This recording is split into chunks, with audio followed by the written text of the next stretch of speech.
نحمده ونصلي على رسول الكريم أما بعد أعوذ بالله من الشيطان الرجيم بسم الله الرحمن الرحيم إن الله يأمركم بالعدل والإحسان وإيتاء ذي القربى وينهى عن الفحشاء والمنكر والبغي يعظكم لعلكم تذكرون صدق الله مولانا العظيم۔ اللہ تعالی جل جلالہ نے اس دنیا کو عدل و قسط پر بنایا ہے۔ اس بات کی گواہی اللہ تعالی جل جلالہ نے اپنے عمل سے دیا ہے، فعل سے دیا ہے، اور ان چیزوں پر فرشتے مقرر ہیں، وہ بھی اس کی گواہ ہے، اور اہل علم وہ وہی کے ذریعے بھی اور عقل و فکر کے ذریعے سے بھی اس بات کو جانتے ہیں کہ ہر چیز میں اللہ تعالی نے ہر چیز کو عدل و قسط پر بنایا ہے۔ کوئی چیز کسی چیز میں بے اعتدالی نہیں ہے۔ دنیا کی کوئی چیز ایسی نہیں ہے جو اللہ تعالی نے بنائی ہو اور اس میں بے اعتدالی ہو، ایسا نہیں ہوتا۔ انسان اپنے جسم سے لے لے، اللہ تعالی نے جو دانت جہاں رکھا اس سے اس کے لیے اچھی جگہ تجویز آپ نہیں کر سکتے۔ یہ آپ کے دانت ہیں، داڑھ ہے، داڑھ کے بعد دانت آتے ہیں، کوئی دانت اپنی جگہ سے ہٹا کر دوسری جگہ پر رکھ دیں، دوسری جگہ والا وہی دانت پہلی جگہ پر رکھ دیں تو آپ نہ کھانا کھا سکو گے، نہ تم اس کے ساتھ بات کر سکو گے۔ آپ دیکھیں اپنی تمہاری دانت کے اندر جب تم دانت بنواتے ہو کسی اس میں تھوڑا سا ایک ذرا فرق ہوتا ہے تو کیسا وہ لگتا ہے۔ اللہ تعالیٰ جل جلالہ نے بچپن سے لے کر آپ کے دانت بنائے، پھر 7 سال پر آپ کے بال دانت اٹھر گئے، پھر بنائے، اس میں آپ دیکھیں کوئی خلاف نظر آتی ہے آپ کو؟ تمہاری آنکھوں کو جہاں رکھا ہے کیا اس سے زیادہ مناسب جگہ کوئی اور ہے؟ آنکھوں کی نعمت اپنی جگہ ہے، لیکن جس جگہ پر رکھی ہے وہ نعمت کیا اس سے اچھی جگہ بھی ہو سکتی ہے؟ اس کے لیے کانوں کی کو دیکھیں، ہاتھوں کو دیکھیں، انگلیوں کو دیکھیں، ایک چورس نہیں ہے، کام نہیں ہوتا اس سے۔ ایک ایک چیز کو دیکھیں۔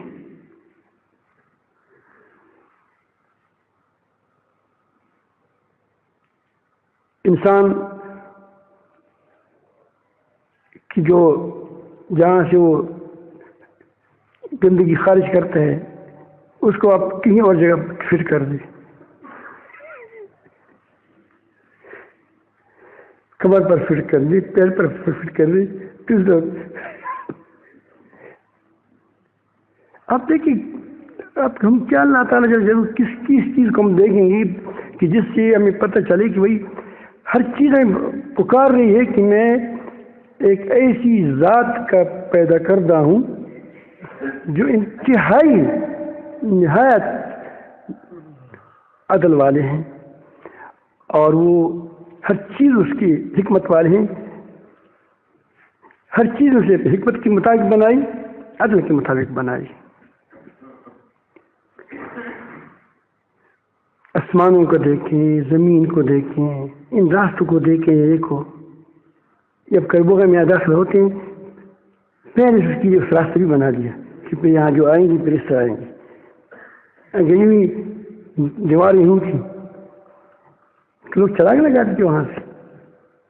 اب دیکھیں جہاں بھی جائیں وہاں سے کوئی فجاج ہوگا، کیا ہوگا؟ راستے ہوں گے، بنے ہیں پہلے سے، پہاڑوں کو دیکھیں، پہاڑوں کے اندر کانوں کو دیکھیں،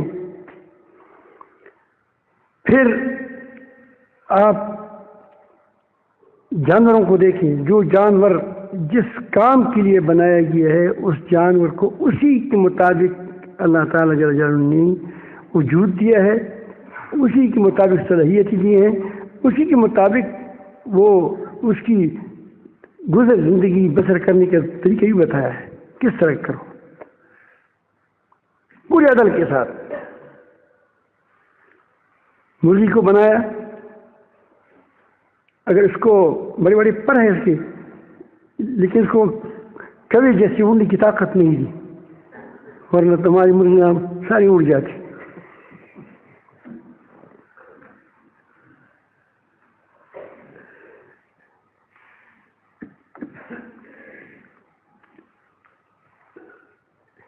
بکری بنائی،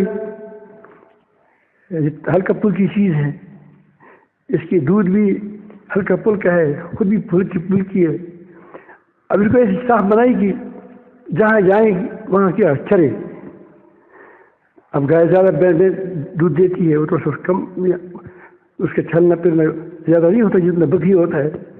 اب ہر چیز میں دیکھیں، اونٹ کو بنایا، افلا ينظرون الى الابل كيف خلقت، اونٹ کو دیکھو، اونٹ بہت بڑا بار اٹھاتا ہے، 8-10 من بار اٹھاتا ہے۔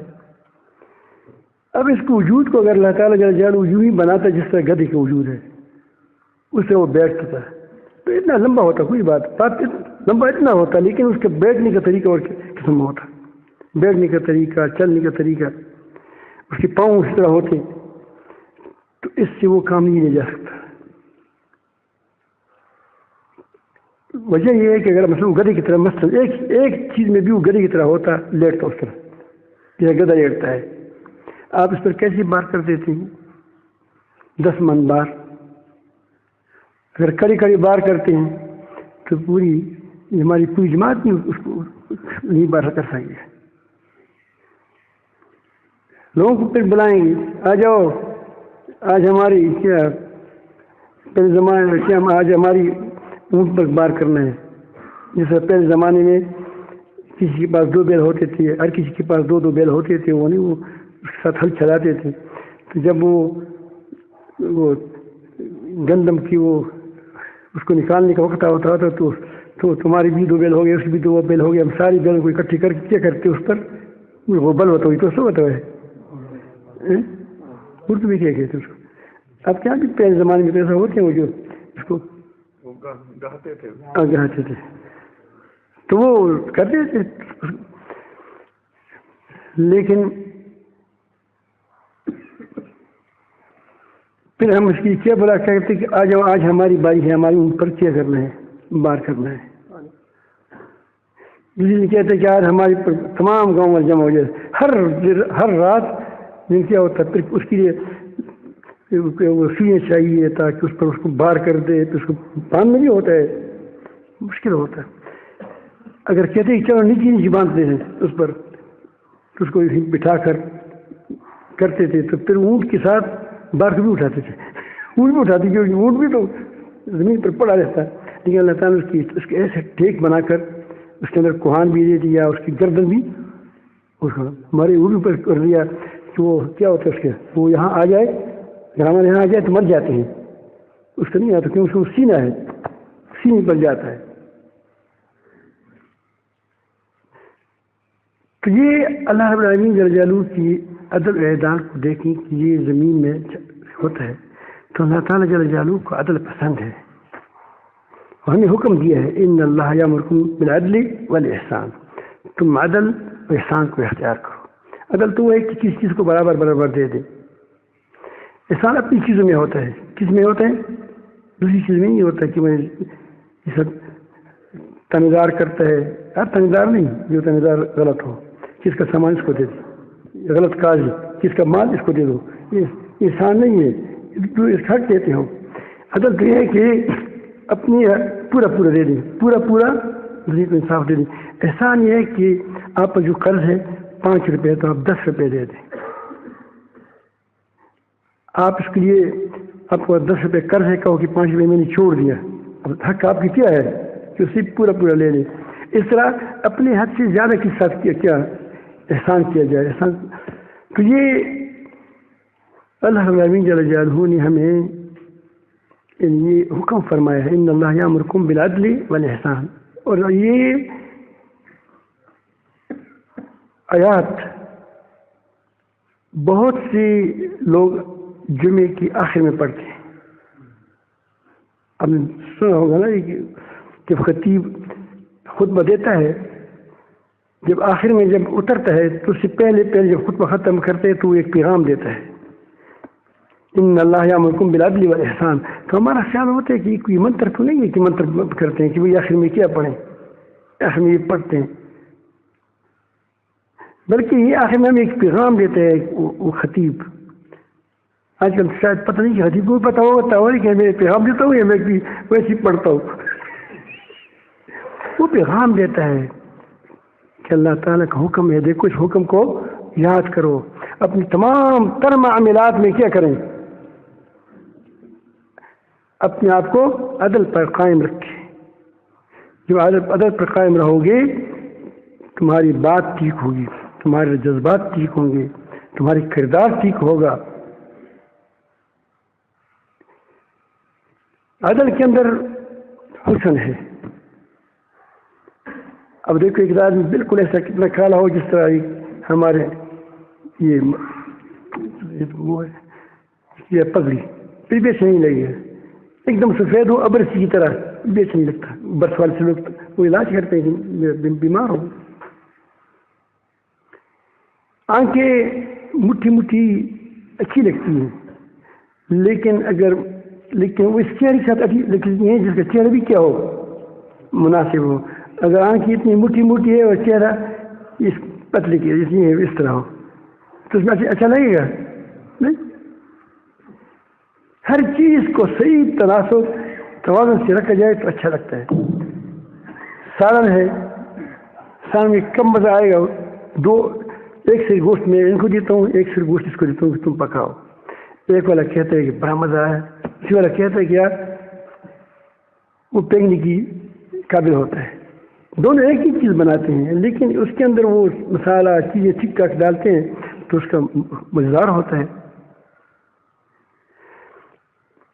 یہ جو بانسی بچاتے ہیں بانسی والے، اب وہ بغیر اپنے انداز سے وہ ٹھیک ٹھاک تار نہ بجائیں، انگلیاں نہ رکھیں تو اس سے وہ آواز آئے گی ایسا آئے گا.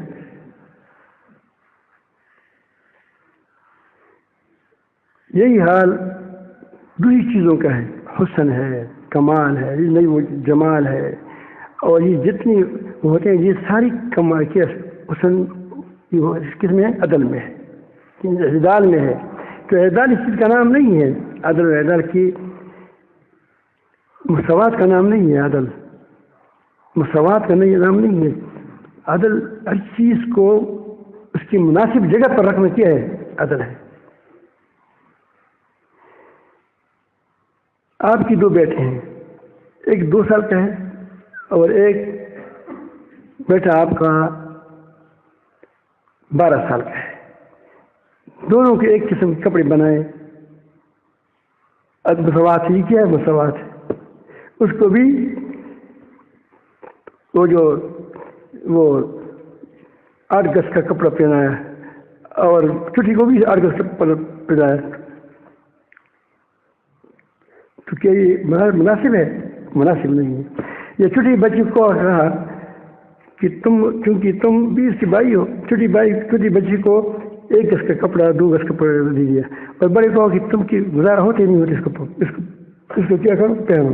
تو یہ عدل نہیں ہے. سمجھ آئی بات؟ عدل یہ ہے کہ ہر چیز کو اس کی مناسب، اس لیے ہر آدمی کو اس کی مناسب جگہ دینا، یہ بھی کیا ہے؟ عدل ہے.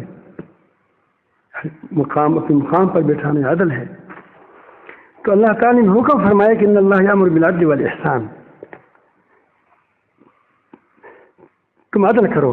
تو ہماری باقی چیز میں تو ہم بتاتے رہتے ہیں، لیکن آج میں یہ بات عرض کروں گا کہ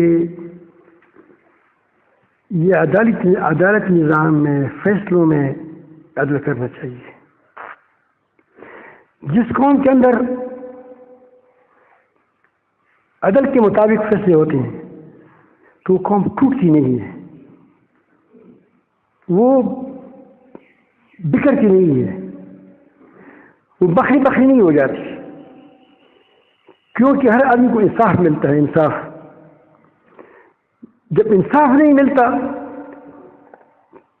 تو آدمی کو دبانے کی ایک حد ہوتی ہے. آپ کسی کو دبا دیں, اوپر سے دبا دیں تو وہ بیٹھ جائے گا, جب بیٹھ کر دبائیں گے تو لیٹ جائے گا, جب لیٹ کر دبائیں گے تو اٹھے گا.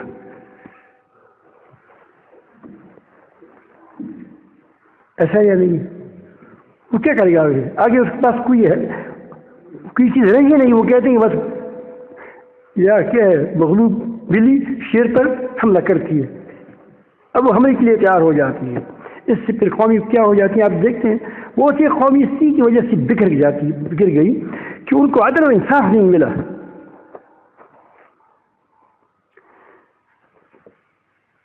تو ہمیشہ سوچنے والوں نے یہ سوچا ہے, سمجھداروں نے یہ سمجھ چکا ہے, اس بات کو سمجھ چکی ہے کہ قوموں کو عدالت دینا, کیا انصاف دینا چاہیے. بے انصافی کے ساتھ حکومت ہی نہیں چلتی, کفر ساتھ چلتی ہے. کفر ہوگی, کفر بڑی بے دالی ہے, لیکن اس کا تعلق عقیدے سے ہے, اس کا تعلق ظاہر سے نہیں ہے. لیکن چونکہ عدل کا جو نظام ہوتا ہے وہ ظاہر میں ہوتا ہے تو ظاہر ٹوٹ پھوٹ ہو کر رہ جائے گا, تباہی آ جاتی ہے اس سے. اس لیے ہمیشہ سمجھدار لوگ, عقل مند لوگ, اور جن کو یا خود عقل ہو یا خود اس نے اللہ تعالیٰ نے کچھ پر کھولا ہو وہی کے ذریعے, تو اس بات کا خیال رکھتا ہے کہ کبھی گھر کے اندر بے عدالی نہ ہو. آپ گھر کے اندر بے عدالی شروع کر لو, تمہارا گھر بکھر جائے گا. تمہاری 2 سے 4-5 اس میں بے عدالی شروع کر دو گے تو کیا ہو جائے گا, تمہاری دوستیاں ٹوٹ جائے گی, ختم ہو جائے گی. تم بیٹوں کے اندر بے عدالی کرو بیٹوں کے اندر تو تمہارے بیٹے تمہاری بھی مخالف ہو جائیں گے. تمہارے گھر کے اندر تمہاری بیٹی تمہارے مخالف ہو جائے گی. تمہارے بیٹے ہوں گے یہ کیا ہوگا, وہ تم سے بغاوت کریں گے. جو بغاوت کریں گے, بغاوت کا نام کیا ہے, بکھرنا. کیا آدمی بکھر جاتے ہیں.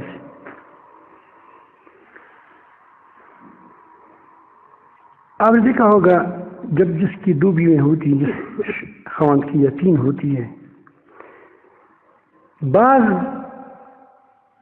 بیٹوں کا اپنے باپ کے ساتھ اتنی دشمنی ہوتی ہے جس سے بالکل پکا ٹکا دشمنی نہیں ہو, جیسا شیطان کے ساتھ دشمنی ہے ہماری. شیطان کے ساتھ بھی پھر بھی ہم بات مانتے ہیں, پیچھے پیچھے چلتے ہیں. دشمن کہتے ہیں لیکن پیچھے چلتے ہیں, اس سے بھی زیادہ دشمنی ہوتی ہے. اس سے دیکھا ہے آپ نے کبھی ایسے لوگوں کو؟ وہ کیا وجہ ہوتی ہے, وہ بیٹے دکھتے ہیں کہ میری ایک ماں کی طرف مائل ہے اور میری اپنی ماں کی طرف مائل نہیں ہے, اس کو پھینکا ہے دور پہ, تو کیا کرتے ہیں اس کی انتقام لینے پر آ جاتے ہیں. دیکھو اس نے اپنے لیے زحمت دی تھی. اگر یہ اعداد سے چلتا سارے اس کے بیٹھے تھے, سارے اس کی عزت کرتے تھے, تو گھر سے بے اعداد سے گھر بھی اجڑ جاتا ہے, حکومتیں تباہ ہو جاتی ہیں. کچہریوں میں جب ظلم ہوگا, مقتول سے رشوت لی جائے گی. مقتول کا وارث کڑا ہے, وہ کہتے ہیں کہ میں تمہارا رپورٹ نہیں لکھتا جب تک مجھے پیسہ نہ دو. رپورٹ نہیں لکھتا وہ, کیونکہ یہ قوم کہاں جائے گی. یہ اپنا بادشاہ وہ کہتے ہیں کہ قانون ہاتھ میں نہ لاؤ. بھائی قانون ہاتھ میں اس وقت لیا جائے گا کہ تم قانون پر جب تم نہیں چلتے. قانون عوام قانون ہاتھ میں نہیں لیتے. عوام قانون اس وقت ہاتھ میں لیتے ہیں کہ خود جج حکمران قانون سے ہٹ جاتے ہیں. جب خود اپنے قانون سے ہٹ جاتے ہیں تو کیا ہو جاتا ہے؟ تو پھر قانون تھوڑا ہے نہیں، تو پھر جس کے پاس جو قانون ہاتھ میں آ گیا اس پر وہ چلیں گے۔ اس کا مطلب یہ نہیں کہ قانون ہاتھ میں لیا ہے، نہیں، قانون کو تم نے برباد کر دیا کہ رشوت کے ساتھ تم نے عدالت فروخت کر دیا، عدل کو تم نے کس سے فروخت کر دیا؟ عدل، انصاف کو تم نے رشوت پر فروخت کر دیا، انصاف کو تم نے دباؤ پر فروخت کر دیا، انصاف کو تم نے کیا رشتہ داری پر فروخت کر دیا، انصاف کو تم نے پارٹی پر فروخت کر دیا۔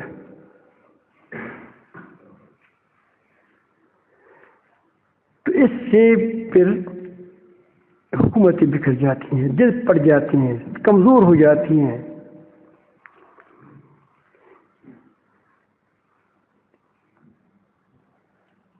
ہمارے جو بزرگ پہلے لوگ تھے وہ اس نظام کی بہت زیادہ مضبوط رکھنے والے تھے۔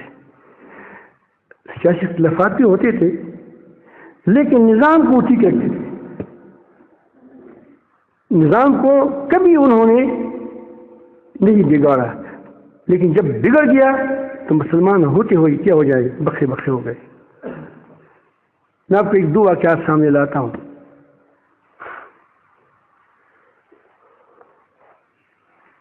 قاضی شریح یہ صحابی نہیں ہے، تابعی ہے۔ حضرت عمر فاروق رضی اللہ تعالیٰ عنہ نے ایک بار کسی سے گھوڑا خرید لیا اور گھوڑے پر دام طے ہوا، پیسہ طے ہوا، اس کو کہا کہ بس میں پیسہ لاتا ہوں آپ کو۔ گھوڑے پر سوار ہوا، جب گھوڑے کو دوڑایا تو گھوڑا گر گیا اور یہ بھی اس کی ٹانگ ٹوٹ گئی یا اس کو نقصان پہنچا، اور حضرت عمر فاروق رضی اللہ آئے اور اس وقت یہ امیر المومنین ہے کہ یہ گھوڑا میں نہیں لیتا، تم نے لے لیا ہے؟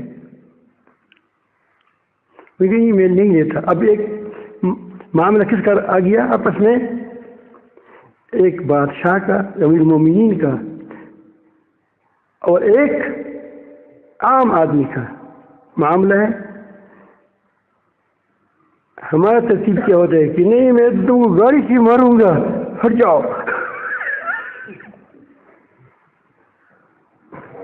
میرے سامنے آتے ہو، مجھے دیکھو، تم اپنے آپ شان کو دیکھو۔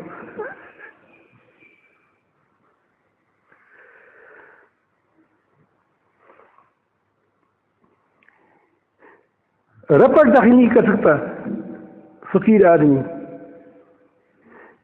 تو اس نے کہا کہ یہ نہیں ہو سکتا، تو کیسے تمہارا گناہ معیوب ہے، تو اس میں عیب نکل آیا۔ اس نے کہا کہ ٹھیک ہے، تم نے دیکھا تھا، ٹھانگے دیکھی، سب کچھ دیکھا تھا، معاملہ طے ہو چکا ہے، آپ نے مجھے کوئی خیال نہیں رکھا ہے کہ میں اس کو دیکھوں گا 3 دن یا 2 دن، کوئی بات آپ نے نہیں کی ہے۔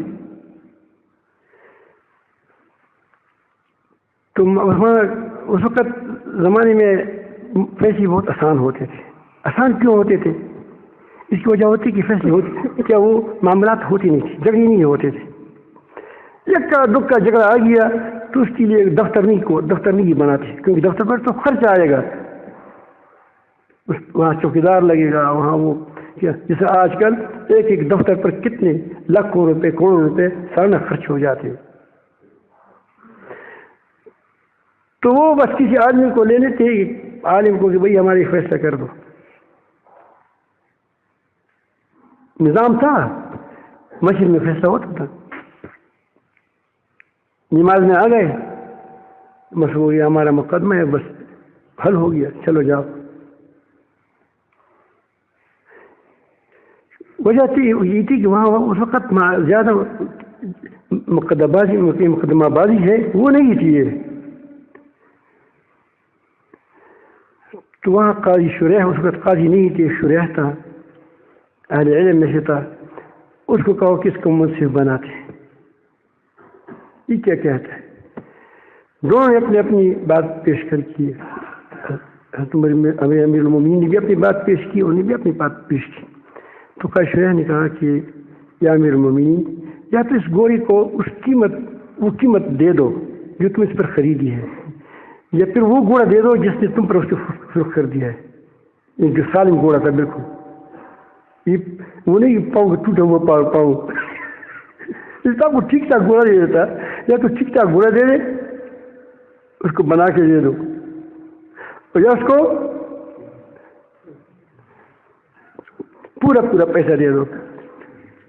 تو اگر یہ فیصلہ آج کل کسی بادشاہ کے خلاف آتا ہوتا تو کہتے اس کو پھانسی پر چڑھا دو. حضرت عمر فاروق رضی اللہ تعالیٰ عنہ نے ان کو قاضی بنا دیا. واقعی تم قاضی قضاوت کیا, تم حقدار ہو کہ تم قاضی بنو, قاضی ہونے کا تم حقدار ہو. ایک قاضی شریعہ تھے.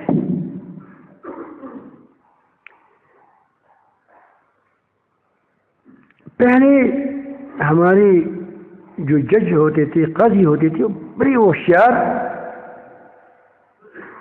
اور بڑی ذلک اور واقعی لوگوں کو انصاف دینے والے تھے.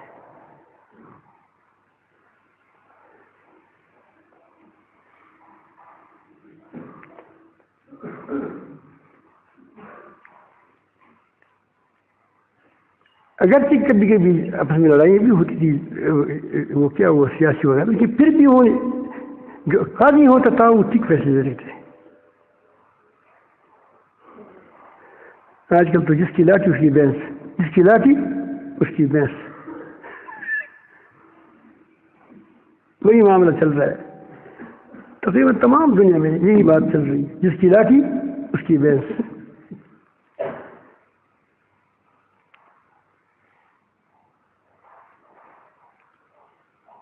ایک بار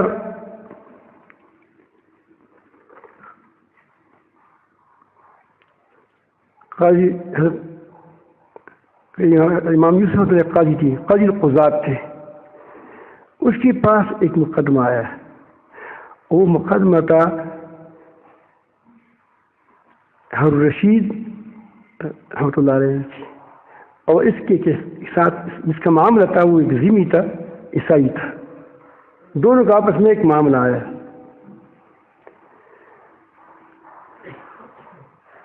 اور دونوں حضرت امام یوسف کے پاس آئے.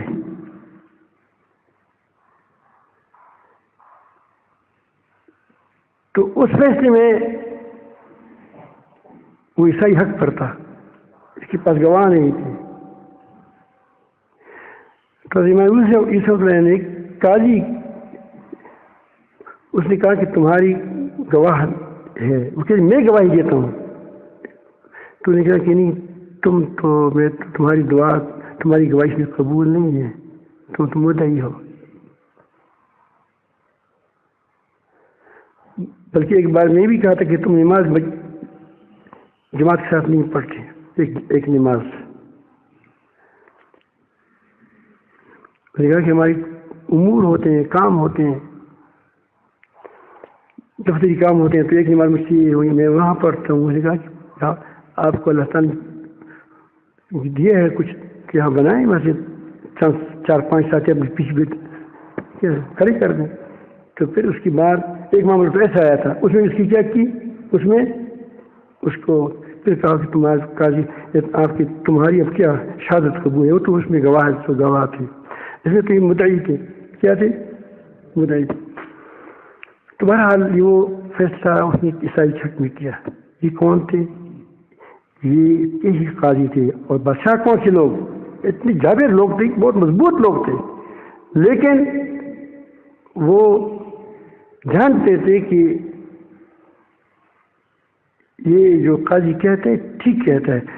آج ہمارے بھی جج ہوتے ہیں, وہ جو سخت میں 7 سال تک کیا تھا, وہ گئے تھے وہ لندن اعلیٰ, اس میں وہ ایک چیز ہمیں لائی کہ کیا وہ 2 بچے کیا ہوتے خاندانی, اس میں بندی لائی وہاں سے, بڑا کمال کیا اس نے. ہاں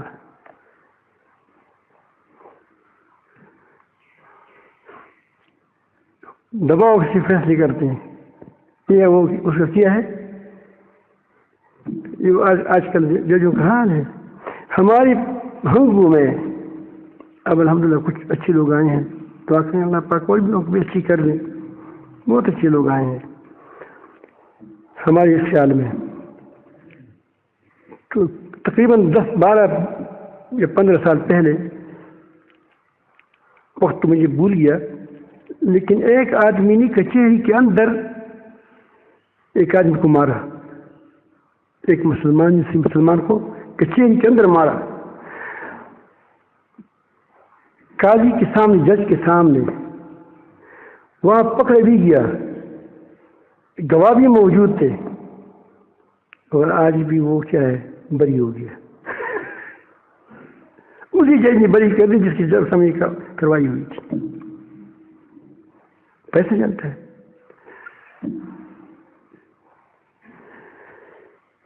تو آخری وقت میں روتے تھے. ایک دن جب وفات ہو رہا تھا تو روتے تھے. تو کیوں رو رہے؟ اس نے کہا کہ میں نے الحمدللہ ابھی تک پوری زندگی میں جو مجھے معلوم ہوا کہ یہ معاملہ اس طرح ہے. انسان خطا تو ہو جاتی ہے.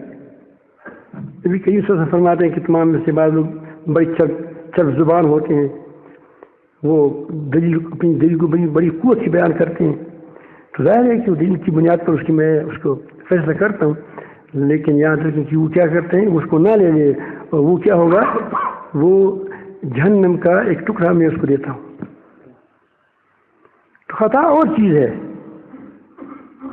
کیونکہ وہ تو یا مثلا کبھی مسئلے تو نہیں خطا ہوتے، لیکن ویسے بتا دیا، بس بتایا ایسے بھی ہوتے ہیں. ہمیں پیغام دیا کہ ایسے بھی ہو سکتا ہے کہ ایک آدمی کے پاس جب دلائل آئیں گے وہ دلائل کی بنیاد پر فیصلہ کرے گا. دوسرے کی بیچارہ حق پر ہوگا لیکن اس کو دلیل طریقہ نہیں آئے گا. کس طرح میں بیان کروں؟ تو اس نے وہ کیا کہ ابھی تک میں نے اپنی جو میرے نزدیک جو حق تھا میں نے ہر کسی کو اپنا حق کو حق دیا ہے. لیکن ایک معاملے میں مجھ سے ناانصافی ہوئی ہے، اس پر میں رو رہا ہوں.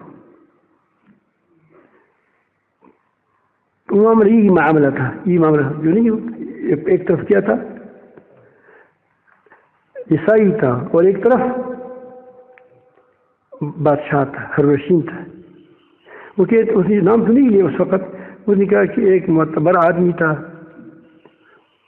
اور ایک ظاہری لحاظ سے کمزور تھا. تو اس کو میں نے فیصلہ تو اس کے حق میں کیا جو کمزور تھا، لیکن مدعی مدعے دونوں سامنے ہونی چاہیے، ایک جگہ پہ بیٹھنا چاہیے. اگر ایک کے لیے چرپائی ہے پر بھی چرپائی ہونی چاہیے. اگر ایک کے لیے کرسی کی ایک کرسی بھی ہونی چاہیے. اگر ایک کڑے سے بھی کڑا ہونا چاہیے. تو ایک کو میں نے کیا وہ عزت دی، اچھی جگہ پر بیٹھایا، اور دوسرے کو بیچارہ بیٹھا رہا. مجھے اس پر روتا ہے کہ اللہ تعالیٰ جل جلالہ مجھ سے اگر کیا مطلب پوچھے گا، یہ تم نے کیا کیا تھا. ابھی دو سب روز تک ہو رہا.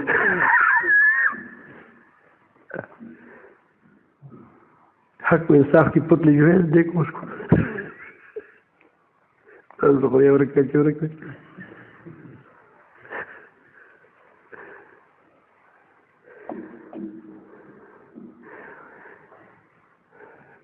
تو ہمیشہ آپ ہماری جو وہ تھے ہمارے قضات تھے انہیں ہمیشہ عدل کیا تھا.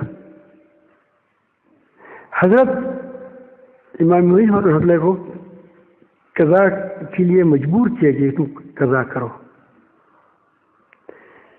تو بعض لوگ اس کی توجیہ کرتے ہیں کہ وہ کیونکہ میں وہ خطا ہو جاؤں گا، یہ ہو جاؤں گا. خطا میں کوئی ایسی بات نہیں تھی.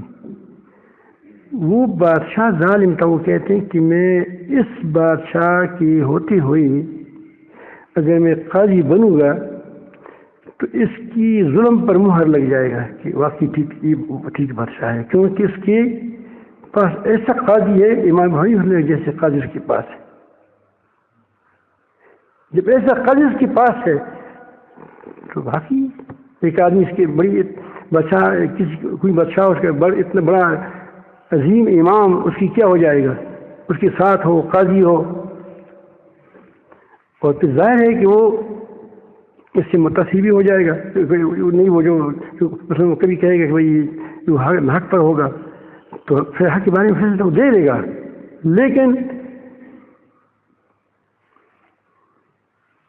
انسان سے ہو سکتا ہے کبھی اس میں کمزوری آ جا سکتی ہے. اگر آپ کہتے ہیں کہ اس کے ظلم کی دلیل کیا ہے، اس کے ظلم کی دلیل یہ ہے کہ جب وہ قضاوت قبول نہیں کرتا، قضا کے منصب کو قبول نہیں کرتا تھا تو اس کو جیل میں کیوں بھیج دیا؟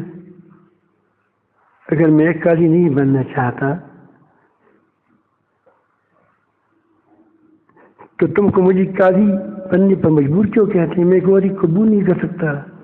میں کہتا ہوں کہ میں اندر بچانی اس کے بارے یہ بھی کہا کہ تم جھوٹ بولتے ہو، تمہارے اندر صلاحیت ہے، تم کیا یہ کر سکتے ہو. اس نے کہا کہ جھوٹا تو قاضی نہیں ہوتا. کہ آپ خود کہتے ہیں جھوٹ بولتے ہو.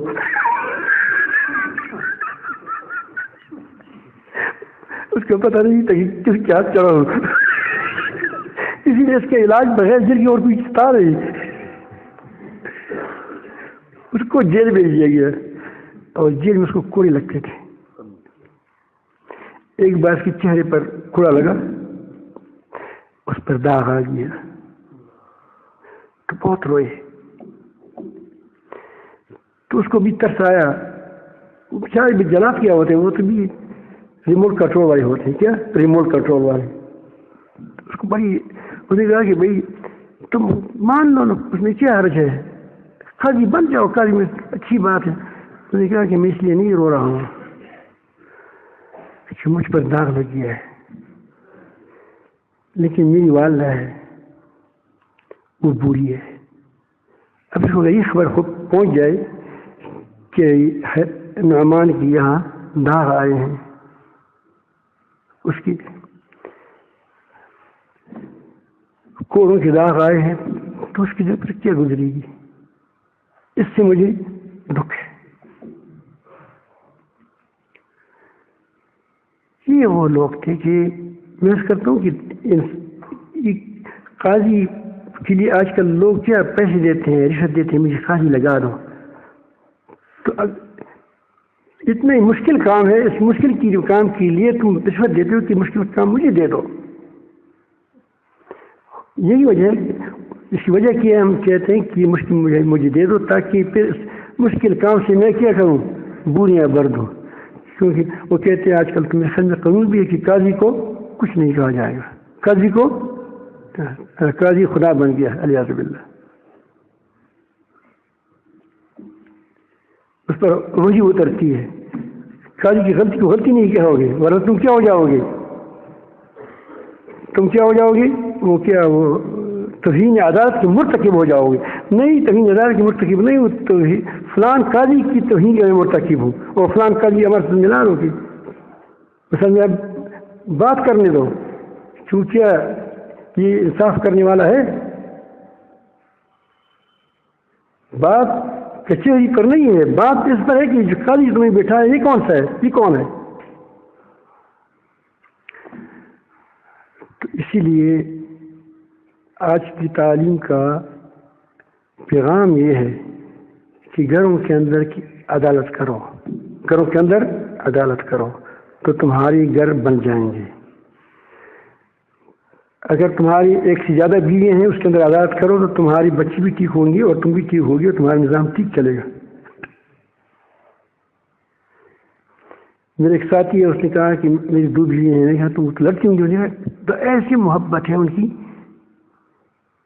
تو اس نے کہا کیسی بنی محبت؟ اس نے کہا کہ میں ایسا کرتا ہوں کہ دونوں کے لیے اکیلا گھر دیا ہے اور ایک اپنی طرف سے ایک تحفہ لے کر بازار سے اور کہتا ہوں کہ تم کو میری بیوی نے بھیجا، دوسری بیوی نے بھیجا ہے. تو وہ کہتے کہ مجھے بھی کچھ چیز بھیج دوں. تو وہ کوئی چیز، وہ پیسے مچھلی دیتی ہے کیونکہ اس کے پاس پیسے تو ہے نہیں، تو اس کی کوئی چیز لے کر اس کو دے دیتا ہوں. اب وہ کہتے ہیں کہ بڑی اس کی دوستی ہے، محبت ہے، چلتی رہتی ہے.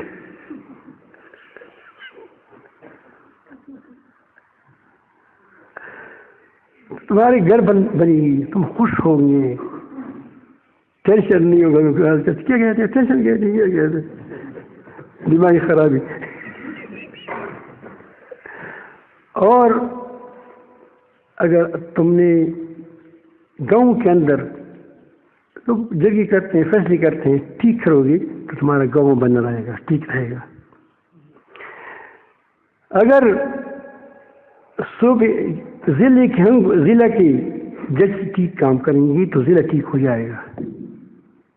اگر صوبے کے پوری عدالتیں ٹھیک کام کریں گی تو کیا ہو جائے گی, پوری صوبہ ٹھیک ہو جائے گا. اسی لیے سب کو چاہیے کہ اپنے نظام کو ٹھیک کر لیں.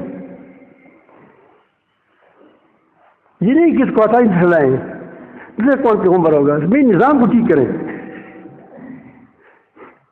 ایسا نہ ہو کہ اسی بھی زیادہ خراب ہو. اس کا طریقہ یہ نہیں کہ اس قاضی پر اور کوئی قاضی بٹھا دو, تو جو بٹھا دے وہ کون سا پیغمبر ہے. اب تو دونوں پیسے مشترک کریں گے, جیسے نیب تمہیں بنا دیا, نیب بنایا ہے نا.